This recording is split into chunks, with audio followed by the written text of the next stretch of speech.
Guys আসসালামু আলাইকুম, it's me guys. আজকে আমরা আমার নানু বাসা থেকে বিদায় নিয়ে নিব। তো গাইস এখন হচ্ছে আমি আমার নানু বাসার উঠোন বলে যেটা, সেই জায়গায় আছি। তো এই যে একটা বড়ি গাছ হচ্ছে, এখানে একটা আমড়া গাছ ছিল কিন্তু আমড়াই মানে হয় নাই। তো এখানে হচ্ছে আজকে আমার লাকড়ি আনছে।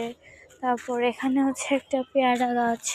তারপর এখানে হচ্ছে আপনাকে বলি, এটা হচ্ছে ধনে পাতা গাছ, যেটা আমি কাঁচাও খেতে পারি। তারপর এটা হচ্ছে একটা কমলা গাছ, আর বিভিন্ন ফুলের গাছ আছে, সেগুলো আমি দেখাতে পারলাম না।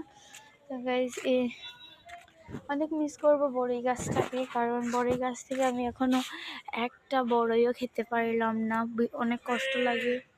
এই গাছটায় মানে একটা বড়ই আমার কপালে হলো না। তো এখন একটা গাছ আছে এখানে, এটা কি বলে যায় না, তো আমার কাছে লাগে এটা নারিকেল গাছ, মেবি এটা নারিকেলের গাছ। তো একটু দিকে যাই, ওই যে এটা হচ্ছে আমাদের বিচরা, মানে এখানে আমি আমাদের বিচরায় যাব। এখানে আর কি সবজি গাছ, এই গাছ, এখানে হচ্ছে মানে অনেক কষ্ট করে পাতা জোগাড় করছে যাতে জ্বালানো যায়। এগুলো এমনিতেই জায়গাটা হয়ে যেত। তো এইদিকে হচ্ছে একটা পুকুর, ওইটা আমি আপনাদের আগের ভিডিওতে দেখাই দিছি। তো আমি এখনও যাবো না, এখন হচ্ছে বিকেল টাইম, তো আমরা একটু পরে রওনা দিয়ে দিব। তো গাইস এখানে হচ্ছে আপনার আমার প্রিয় প্রিয় জিনিসগুলা, এই যে আমার এই ফুলগুলো অনেক মিস করব। তারপর হচ্ছে এখানে একটা বড় গাছ আছে, এটাকে মিস করব।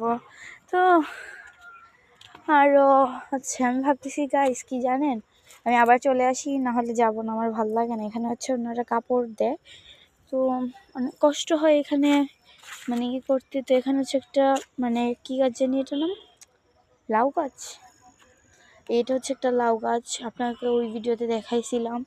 এখানে হচ্ছে পুকুর, এই পুকুরটাকে আমি ভীষণ মিস করবো, কারণ এই পুকুরের কারণে আমি অনেক মানে খুশি। এই পুকুরে এসে আমি বসতাম, আমি বিশেষ করে আসতাম না, কিন্তু মাঝে মধ্যে এসে বসতাম, আগে এসে বসতাম পানির সময়। আর এটা গ্রাম সাইড, তো বন্যা হয় প্রচণ্ড।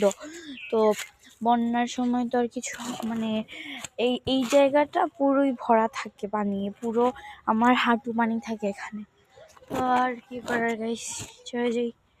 বাকি তো গাইস ভাবতেছি আজকের ভিডিওটা এই পর্যন্ত রাখি। সবাই ভালো থাকবেন, আল্লাহ হাফিজ।